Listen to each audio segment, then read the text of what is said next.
We have 2 visitor centers. People call us, they text us, they slide into our DMs, they email us, they even walk up. You can slide into my You DMs. can slide in my DMs. And so you're going to help us in a segment we call We Get Questions.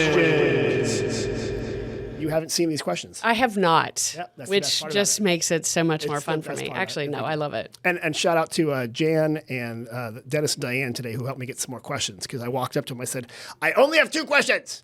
And they gave me more. I love that. That's very nice of them. We love that. That's how I talk to everybody now. Ah! Yeah. It works for you. Thank you. Here's the first question we got. We are looking for a recommendation for wine making and or vineyard tours. 2 or 3 recommendations would be appreciated. Thank you.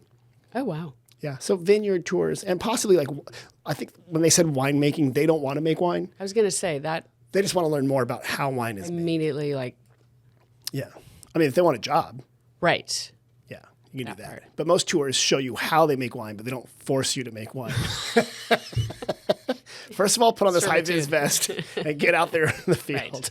Right. Yes, do you know any place to do like tours? And I could help you. I mean, I'm always going to go with Gunlock Bundshoe. Great place. I'm always going to go with Gunlock Bundshoe. Absolutely. A, because I go there often. Okay. B, I'm a member. Oh, okay. And C, it's on the half marathon. It's on the half marathon. And they have a beautiful driveway that goes the drive up. up. They have a natural amphitheater up there. You can take tours there. You can see the vineyard. Yep. I mean, you don't really need a vineyard And tour. they've got You're that in the little, vineyard. the water area. Yeah. It's a great setting to good go place. hang out. I highly recommend. So gun So bun. I give or one. Gun Gun bun. Gundlach Bundshoe. Gunlock Bundshoe. Or gun bun, as everyone calls it, because it's kind of hard to say Gundlach Bundshoe. You just said it. I know other people. so that's a great one. Another one I would recommend, actually, St. Francis Winery, Okay. way up in the north by Sure. Kenwood, way up in the north. All of 20 minutes north of here. I mean, I know. we do The that island. here. The We island. do that here. Leave the island for once, people. No, so up in that area, they have a self-guided vineyard tour. You can stop in the tasting room and get a little piece of paper that explains what they do in the vineyard. And you can learn about, whether it's pruning or bud break. You can also see their culinary farm and the Welcome to Sonoma Valley sign is there. Oh, I love that. Yeah, so it's a good spot. And it's right across from Oakmont up there, so it's a good place to be up there. I love that we just covered basically. We did from county. south to north. And are these wineries that participated in Sonoma Sips? I think they all did. Yes, Sonoma's a good job. Nice callback. Coming back next year, February 15th to March 15th, special tastings for $15 at Sonoma Sips. And well done. Thank You're you. welcome. Yeah, you're there. Okay, here's another one I got. Help! Oh, I'm hosting a party for my neighbors Scott and Scott, who are moving to Mexico, and they want to choose some Sonoma wines for an informal party in San Francisco in my very small, kind of foggy backyard. Signed, your much, much older sister, Lisa. Oh, it's my sister. She's much older. clearly. Literally texting me that. She has 2 friends, both named Scott, married to each other, moving to Mexico. There's only one I can think of. And they want to know some wines. Robledo.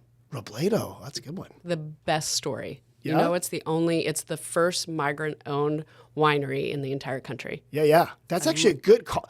That's a great, you're so much smarter than I am. I mean, that's why I come. Because she called me from, she's like, I'm at Trader Joe's. I'm like, okay, I need to choose wine now. I'm like, well, this is what the heck? Right. But Robledo's a great answer. Robledo's a great answer. I did tell her, because I also know that in Mexico, they have a wine region called the Valle de Guadalupe, or Guadalupe Valley, in Baja.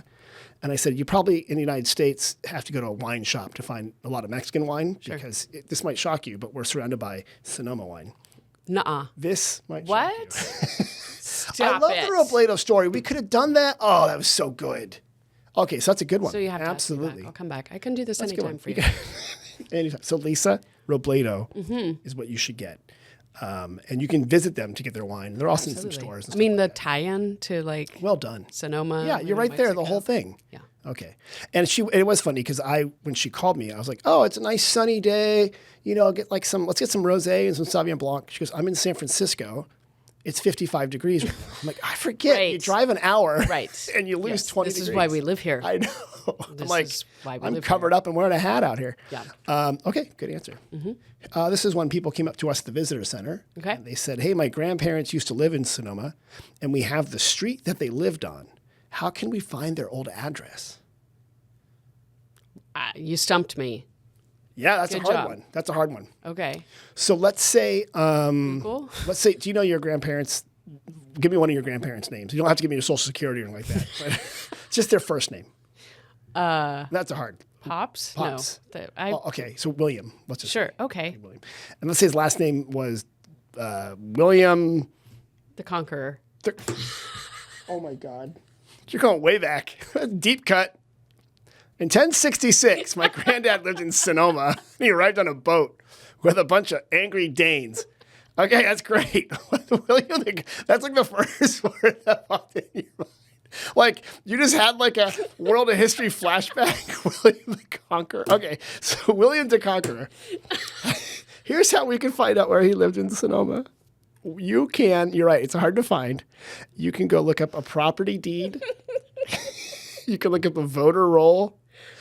Because if they didn't own their house, they might be on the voter roll. What I would do is go to the Sonoma Valley Historical Society and ask Patricia Cullinan and her team, is there a William the Conqueror in the rolls? That's amazing. But we get these requests a lot, people looking for people. Oh, sure. Sometimes they're dead, and that narrows it down because they're usually in the cemetery. Yeah. So we know where they are, though. Right. We're like, they're probably in the cemetery. I've hiked it many That's times. right. It's up there. Oh, you should actually, there are rattlesnakes up there.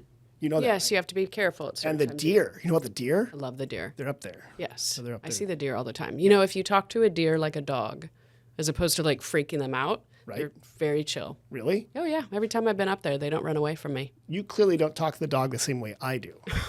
My dog has a French Or name. I'm Snow White. You are Snow White. My dog has a French name, Dumas. Come here, Dumas. It's just Can I take him on a run? I call him dumbass. Oh, God, I'm slow. You want to take my dog on a run? No, you can take my dog. I do have a fenced-in yard. Great. Yeah. We'll talk later. He might just appear on your yard because, my kids love the dog. My wife Yeah, loves so the don't dog give the dog away. Dumas. Yeah. Okay, here we go. Here's a question. A woman asked us, she was very, very interested. Where can you go bird watching in Sonoma Valley? My backyard. Really? Yeah. Do you want me to send all the visitors there? Yes, actually, I just realized I forgot about this when I was in Solvang and I was speaking on the start line. I get asked to, I've got all this a rousing experience speech. and, Rah, do rah. a quick interview at a start line or a finish line, and I love doing that for who's ever listening. And so Angela was interviewing me, and we talked about do you have advice for the course? So I gave some advice for the course, and then we talked about advice for first-time half marathoners. Okay. I do love being at a start line and having raise your hand if this is your first half marathon, and seeing how many people. And it's it's a lot of people. And you never forget your first. That's right. That's right. You never forget your first half marathon. So if this is going to be your first half marathon for Sonoma, oh my God, where do you go from there, right? Right. Nowhere. You retire. You just have to run it again and come back for the Vintage Fest. But and then the other thing that I talked to them about is we were in Solvang. And I was like, if you like a wine country race, we have this Napa to Sonoma race coming up in 2 months in Sonoma. What did the Paso Robles Solvang people say to you when you Well, here's the thing. I now know that people actually really do listen at a start line because I said, I'm joking with Angela, I've got the microphone. I said, if you sign up for Napa to Sonoma today, this weekend, I will have you over to my house for a barbecue. Do you know for the rest of the day how many people came up to me and they're like, so what's your address? Yeah, they're texting you. So I'm coming over to your house. I'm going to be at your barbecue. You better you got to go to Costco. Apparently. Yeah. We're not talking small amount here. You got to get a lot of food. Yeah. So, but now I know that people actually really do listen at the start line. They do. So. And they're saying to go bird watching in your backyard during the barbecue. Right, during the barbecue for all of the Napa to Sonoma people. No, for real, where would you go bird watching here? I know a lot of blue jays. Are they blue jays here?